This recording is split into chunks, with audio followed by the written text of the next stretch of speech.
guys, Metalhead here, and today I'm going to be talking about one of the many considerations when buying gold coins, and that's whether one should invest in 22 carat or 24 carat gold coins. And before I get into the video today, looking at the coin in more detail and so on, just a reminder, I am planning a giveaway at 1,000 subscribers. So if you'd like to get involved in that, please do subscribe to the channel, as there will be a giveaway to one of my subscribers. A small token of appreciation for all your guys' support for the channel over the last year or so. If you leave a comment when subscribing, I'll try and reply to all the comments on this video. Anyway, enough of that. Let's have a look at this age-old debate now, the one that plagues, in particular, new entrants into precious metals and precious metals stacking. And really, you know, there are pros and cons of stacking both 22 carat and 24 carat gold coins, which I'll hopefully shed some light on in this video. And these are just my opinions, of course, and by no means is this financial advice. But I'll say this, please make sure you watch to the end, as I do talk about the emotional side. There's lots of practical and quantitative and sort of fact-based pros and cons, but I do talk about the emotional side of having 22 carat or 24 carat gold at the end of the video. Now, predominantly in the UK, the 22 carat versus 24 carat debate is particularly focused on gold Britannias, like you see here on the right, which are 24 carat gold or 99.99% gold, and sovereigns, which you see here on the left, which are 91.67% gold, to be accurate, or 22 carat. But of course, within the 24 carat space, you also have coins like the American gold buffalo, Canadian maple leaves, Australian kangaroos, and you know, there's all sorts of different variations on that. Actually, on a side note, the Britannia was actually produced in 22 carat from 1987 to 2012. It's only in the last decade or so, that this has been produced in 24 carat 999 gold. And as I say, within the 22 carat space, I would argue this sovereign, although there's lots of different 24 carat coins, the sovereign is probably the gold standard, excuse the pun, across the world of 22 carat gold. 91.67% of that is just what I say, gold. And the rest is a combination of other metals, so copper, and then historically silver and zinc and other metals.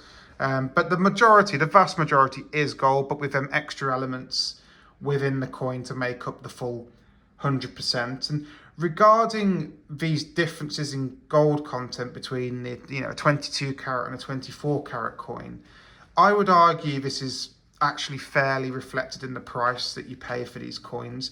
The important factor, of course, to look at being the premium that you pay for these coins, 22 carat or 24 carat, over and above their intrinsic gold value. Now, I've made videos before looking at this exact point, and what I found was that there wasn't any material difference in premium on a 22 carat versus a 24 carat. Actually, a 24 carat Britannia, for example, came out at around 7%, an ever so slightly higher premium, by a whisker, over this 22 carat sovereign.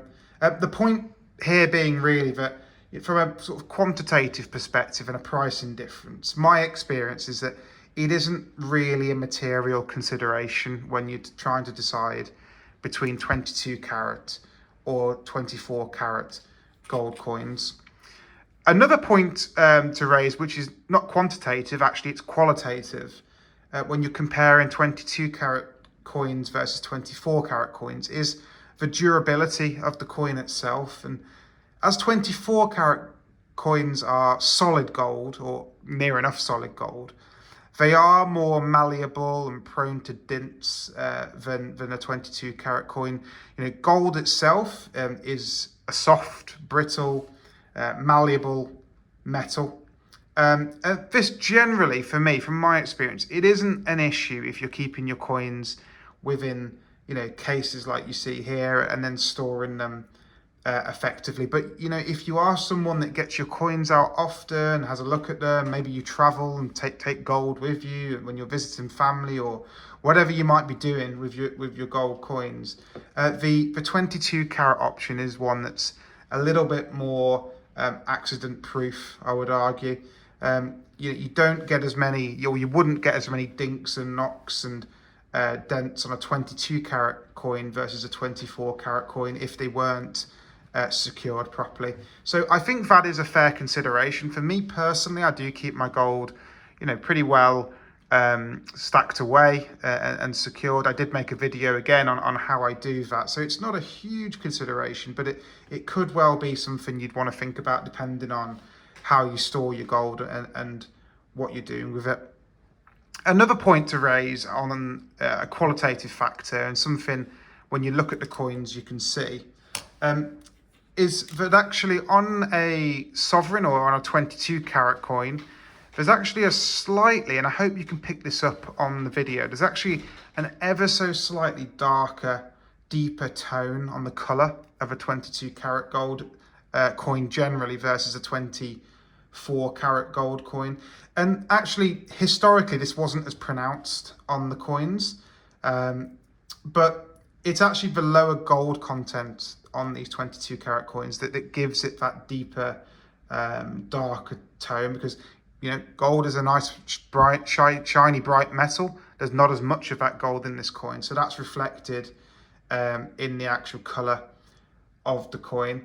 Again, it doesn't affect, you know, what's in the coin, but just purely looking at the coin, you get this more deep, rosy tone that you don't see on a 24 karat gold. Now, that's just really personal preference, and it's as simple as, you know, do I like the look of that when you're deciding between a 22 karat and a 24 karat coin? And me personally, I like to have both. I think the 22 carat color that you get on this coin here on the left complements the one on the right. So, you know, horses for courses really, but it's something to maybe think about if you're looking at the two different options.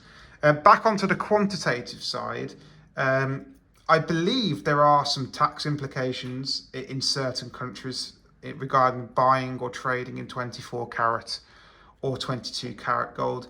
In the UK, as far as I'm aware, this isn't a concern. But my understanding is there are some implications in the US. I think this relates to a slightly higher tax in regards to import and export of lower purity coins, i.e. 22 karat gold. I think there's an additional tax that has to be paid on import or export. But, you know, I'm by no means an expert on US tax law. And actually, I would appreciate if any of my American subscribers are watching, if you could drop a comment below and explain what on earth that's all about and how that works, because as I say, I'm clearly no expert on the US tax system, but I have heard there are some differences in the USA. Also on the tax front, again, you know, this isn't any sort of financial advice, it's just purely my understanding of the tax system in the UK. But both of these coins should be VAT free and exempt from capital gains tax at the time of making this video. That's my understanding of the tax. So from a UK stacker perspective, not a huge amount of difference on that tax front. And finally, I said at the start of the video, I would make a point about the emotional side of 22 carat versus 24 carat gold. And, you know, it's a little bit intangible, this, but personally, I really do like the idea of having 24 karat gold coins. I think there's something kind of cool about having, you know, a few chunks of, for all purposes, are pure gold. So have, you know, being able to hold some pure, pretty much 100% solid gold in your hand. And that's not based on any objective logic, but I do think it's quite nice to be able to pick up one of your coins and say to yourself, you know what, that's solid gold there I've got in my hands. And yeah, you know, this is 22 karat, it's near enough the real deal. But I do like that feeling of owning effectively a little lump of solid gold. I don't know, maybe I'm a bit strange with that. I'm not sure if anyone else thinks that too, but I certainly do feel that way. I'm very keen to hear the views of my subscribers on what you think, you know, on the differences between 22 and 24 karat gold. So please, firstly, do subscribe to the channel if you enjoyed the video, and let me know in the comment section what you think, and I'll try to reply to every comment I see down in the comment section. Thanks for watching, guys. I hope that was an interesting video. Time for me to sign off now, but until next time, happy stacking.